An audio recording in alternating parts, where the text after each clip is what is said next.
Iran अकेला देश है जिसे अमेरिका और इजराइल अपने खतरे के रूप में देखते हैं, क्योंकि उन्हें पता है कि ईरान के मुसलमान बेदार हुए तो वो दुनिया का इतिहास बदल कर रख देंगे। ईरान को अगर 57 मुस्लिम देशों का साथ मिल जाए तो वो दुनिया की सबसे बड़ी सुपर शक्ति बन सकता है। ये वीडियो उन लोगों के मुंह पर तमाचा है जो कहते हैं कि मुसलमानों ने विज्ञान के क्षेत्र में किया ही क्या है। ईरान हमेशा से दुनिया की एक ताकतवर शक्ति बना रहा है। ईरान ने दुनिया को वो दिया जो आज तक कोई नहीं दे पाया।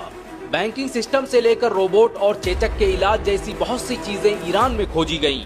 आज भी ईरान 57 मुस्लिम देशों में सबसे आधुनिक टेक्नोलॉजी वाला देश माना जाता है।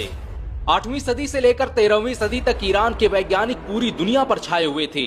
ईरान तरक्की की उन बुलंदियों पर था कि यूरोप और अन्य देशों के लोग विज्ञान की शिक्षा हासिल करने ईरान आते।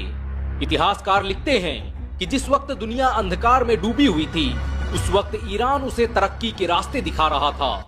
अमेरिका जिस वक्त नासा के बारे में सोच भी नहीं पाया था, उस वक्त ईरानी वैज्ञानिक ऑब्जर्वेटरी में बैठकर रिसर्च कर रहे थे।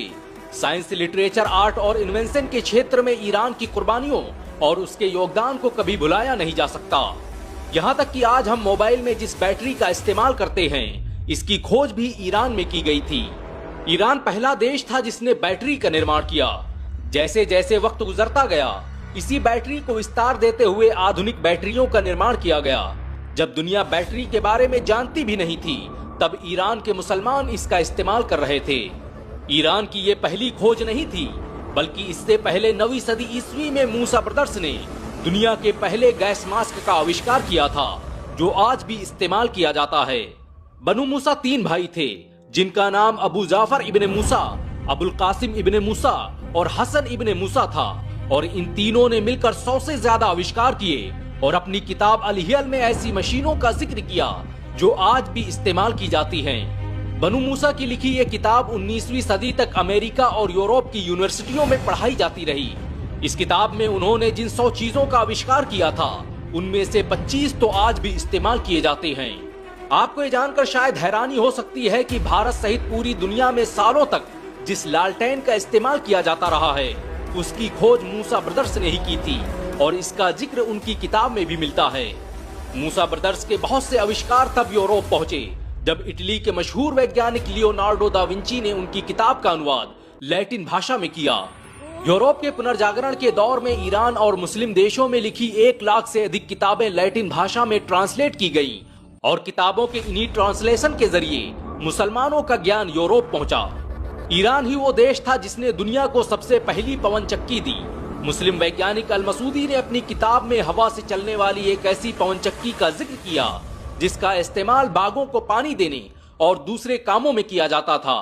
आज बिजली को बनाने के लिए बड़ी बड़ी पवन चक्कियों का इस्तेमाल किया जाता है, लेकिन मुसलमान आज से 1000 साल पहले ईरान में इसका इस्तेमाल कर रहे थे। ईरान में ऐसे ऐसे वैज्ञानिक पैदा हुए जो न होते तो आज हम सैकड़ों तरह की दवाओं से महरूम रह जाते। मेडिकल इंडस्ट्री को खड़ा करने में मुसलमानों का बड़ा योगदान रहा। बहुत कम लोग जानते हैं कि 9वीं सदी ईस्वी में ईरान में पैदा होने वाले मशहूर साइंटिस्ट ज़करिया राजी ने सल्फ्यूरिक एसिड की खोज की थी। ये दुनिया का पहला व्यक्ति था जिसने साइकोलॉजी पर किताब लिखी और फिजियोथेरेपी के बारे में दुनिया को बताया। ज़करिया राजी ने न सिर्फ चेचक का इलाज खोजा, बल्कि उसी ने सबसे पहले चेचक और खसरा के फर्क के बारे में बताया। दुनिया में बैक्टीरिया की खोज सबसे पहले ज़करिया राजी ने ही की थी। आज हॉस्पिटल में जो फर्स्ट एड किट इस्तेमाल की जाती है, उसका कॉन्सेप्ट सबसे पहले इसी वैज्ञानिक ने पेश किया था। 12वीं सदी तक मुस्लिम शासकों ने ईरान को दुनिया की सुपर पावर बना दिया था। दुनिया भर से लोग तालीम हासिल करने ईरान आते थे। 1258 ईस्वी में जब मंगोलों ने ईरानी सल्तनत पर हमला किया और उनकी लाइब्रेरियों में आग लगा दी, तो महीनों तक उसके धुएं से आसमानों पर सूरज नहीं दिखाई दिया। मुसलमानों की सल्तनत तो बर्बाद हुई ही थी, उसके साथ ही उनके लिखे ज्ञान विज्ञान को मंगोलों ने तबाह बर्बाद कर दिया, और इसका असर कई सालों बाद देखने को मिला जब मुसलमान साइंस के मैदान में पीछे होने लगे। आज दुनिया मुसलमानों से पूछती है कि उन्होंने किया क्या है, लेकिन उन्हें नहीं पता कि एक दौर ऐसा भी गुजरा है जब विज्ञान के फलक पर मुसलमानों का राज हुआ करता था। आज दुनिया जिस स्टेनलेस स्टील का इस्तेमाल करती है, उसकी खोज भी ईरान में की गई थी।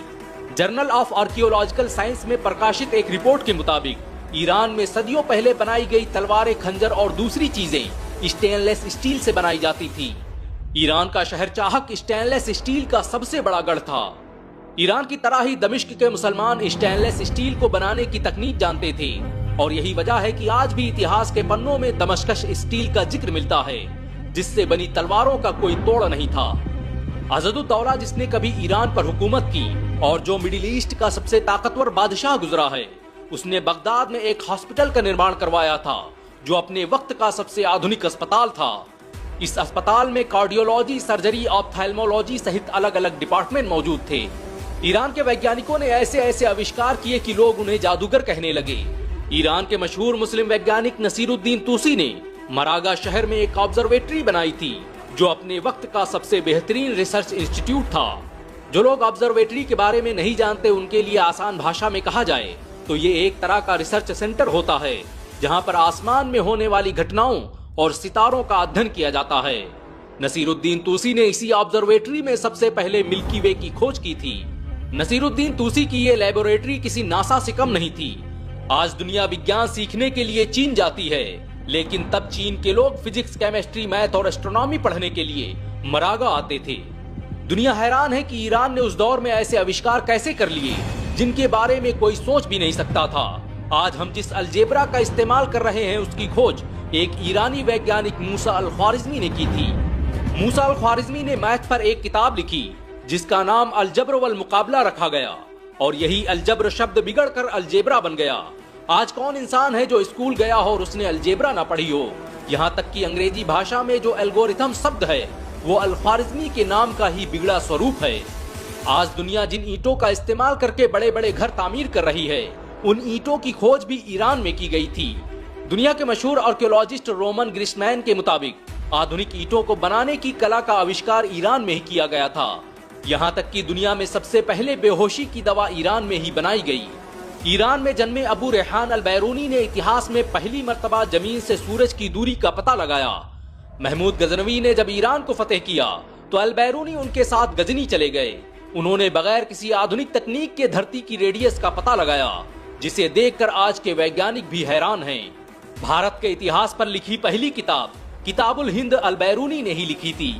अल बैरूनी की योग्यता और विज्ञान में दिए गए उनके योगदान को देखते हुए चांद के एक गड्ढे का नाम उनके नाम पर रखा गया। ईरान के मुसलमानों ने दुनिया को बहुत सी चीजें दी।